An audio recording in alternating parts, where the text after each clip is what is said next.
Hi, it's Jen.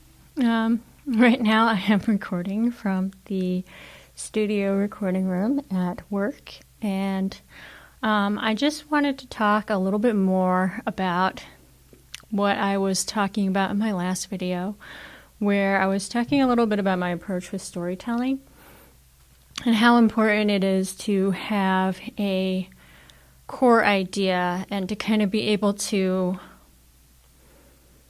distill all the story elements that you're trying to portray, all the characterizations, to kind of understand what that core idea and message is, so that you can better focus on that, better emphasize that idea throughout your story in order to make it more impactful. And so what I wanted to expand upon in this video was talk about that same concept, but in relation to making indie games, especially as a solo developer. So I was having some conversations with my colleagues about, some of our favorite video game moments often come from games that were during like the 8-bit and 16-bit era of gaming. And at first I thought maybe this is just nostalgia. Maybe at the time that I was playing these games, I was just very impressionable because of my age, that those games had more of an impact on me. But I see my son, who is currently 8 years old, and he also has a real love of like pixel animation and 8-bit music, and it's not from nostalgia. He's also been exposed to all the wonders of AAA gaming, but he still really finds that sprite artwork and 8-bit sound to be very charming. And I don't think it's just because, kids are attracted to simple things. I think it still has to be done very well and very intentionally. So it got me thinking about how this idea of trying to simplify your story to its most core idea applies to what I enjoyed so much about some of the older games. The fact of the matter is that they were limited by the technology, the memory, the processing of the time. And in some ways, I think in a lot of ways actually, those limitations really forced creators to have to focus their resources because you only had so many frames, you only had so many pixels, you only had so many bytes of memory that you could stuff into this experience to convey this idea. So you really had to be very thoughtful with every single pixel that you painted to be able to convey your idea across of who the characters were or what the art was trying to portray. And the same went for animation and for sound design and for music composition. Everything was very focused when it was done well due to the limitations of the time. And I think you see a lot with some of the continuing intellectual properties that oftentimes they keep trying to kind of restrike gold if they were very successful in creating a very impactful experience for the player, and they were recognized for this, and then they would try to kind of recreate this, with modern technology, modern cinematics, modern, remasters and remixes, and oftentimes it's not bad. But I wouldn't say it's superior to the original work, and oftentimes it's inferior. It kind of misses the mark because you kind of, and all that detail and all that high resolution and 60 frame rates, you kind of lose what was initially focused so precisely in the original work. And so my message to you today is to not lament on the limitations imposed upon you as an indie developer, as a solo developer. Don't try to chase the aesthetic of, the current technology of the current AAA games industry, because you just don't have the time, you don't have the manpower, you don't have the technology, you don't have the budget, right, to compete and to recreate the things that these studios are making. What you do have in abundance, right, that they don't have and as much of, is limitation. So use that limitation as an advantage to focus every element of your game towards really making that one idea an impactful one. So I'm going to give you a specific example of what I'm talking about. So I enjoyed a lot of turn-based RPGs over my decades of existence. And I enjoy,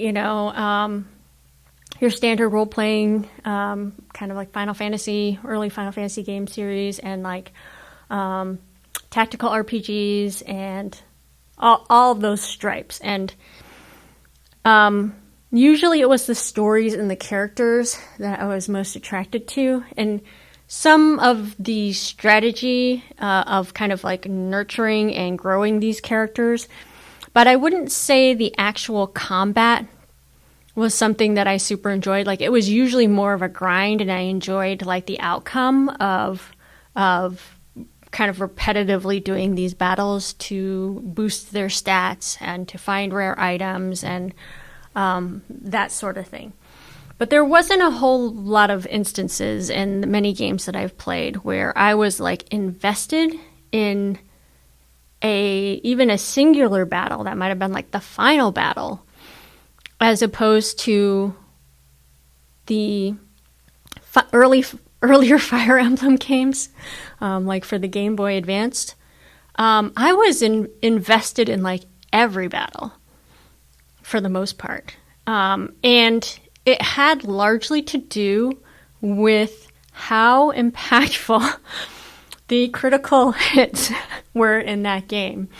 And you can actually do a YouTube search for like Fire Emblem GBA critical hit animation, because apparently I'm not the only one who found those critical hits to be exceptionally impactful.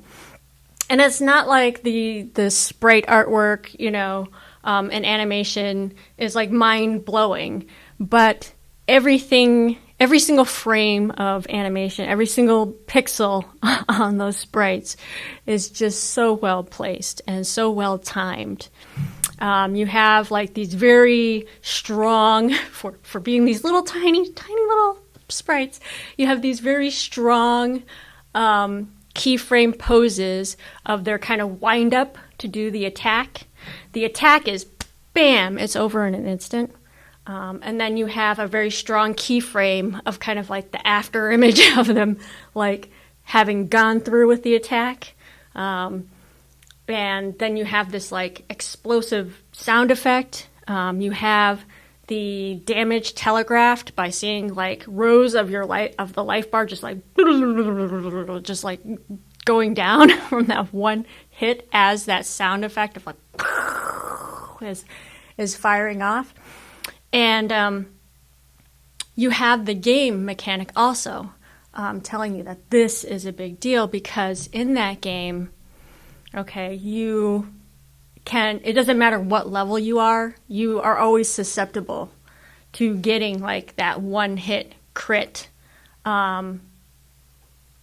because the importance of like the rock, paper, scissors kind of attributes was that strong, that if you were like weak against somebody, or somebody was weak against you, Like, they would always be susceptible, pretty much, to getting one-hit crit.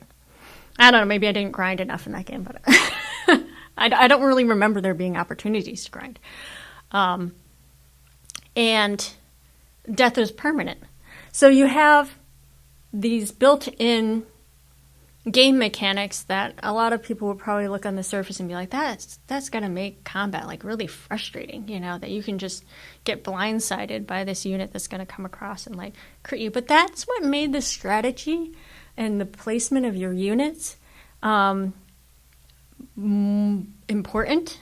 And seeing those crits was so like just satisfying. And so devastating when you're on the receiving end, so satisfying when you're the one who is delivering the critical hits, that I don't think there's ever really been a turn-based game that really quite had the impact that particular game, packaged up the way it was, had. And, you know, certainly there was a lot of other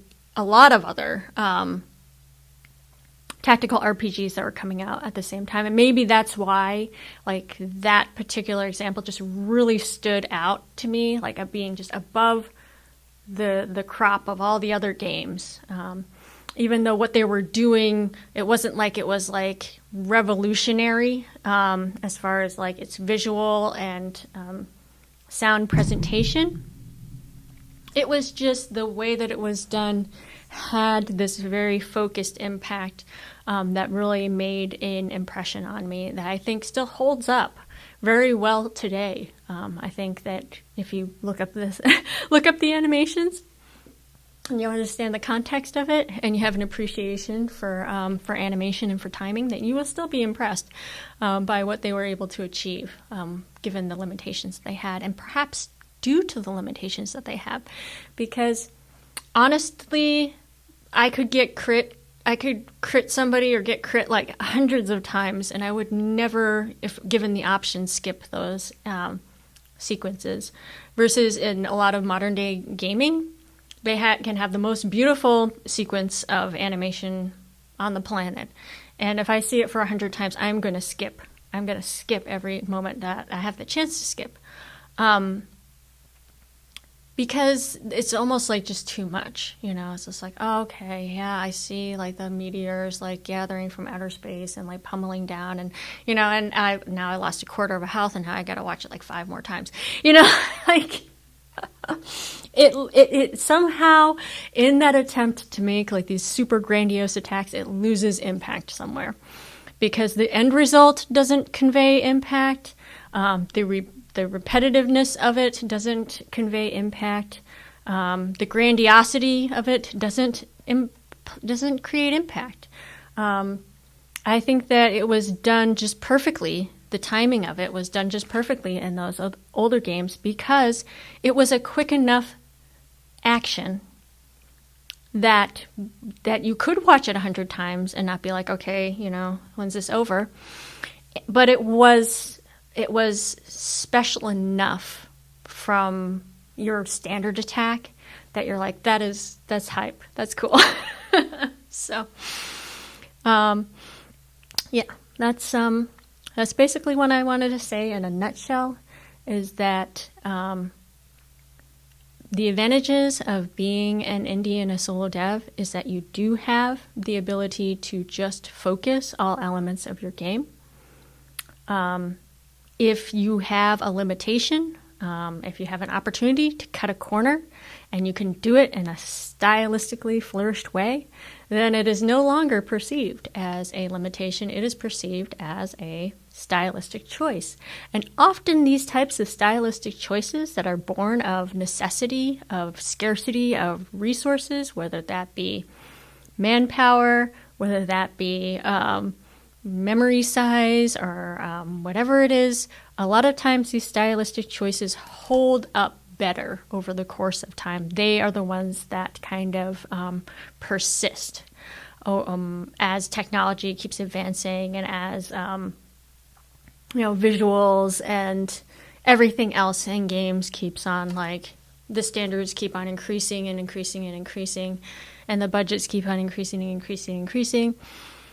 oftentimes the things that are still charming and still hold up over time are the ones that were limited in a lot of ways and then just made really strong stylistic choices. I don't have the...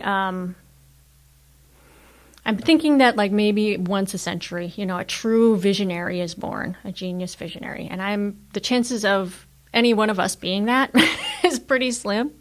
So if you're looking as an indie developer to like come up with something revolutionary on a gaming front, maybe you are that once in a lifetime visionary genius, but I'm not.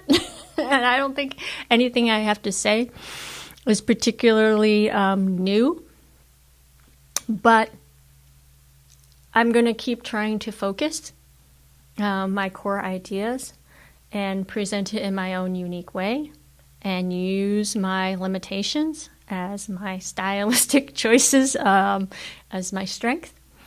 And thankfully, I don't have, shareholders or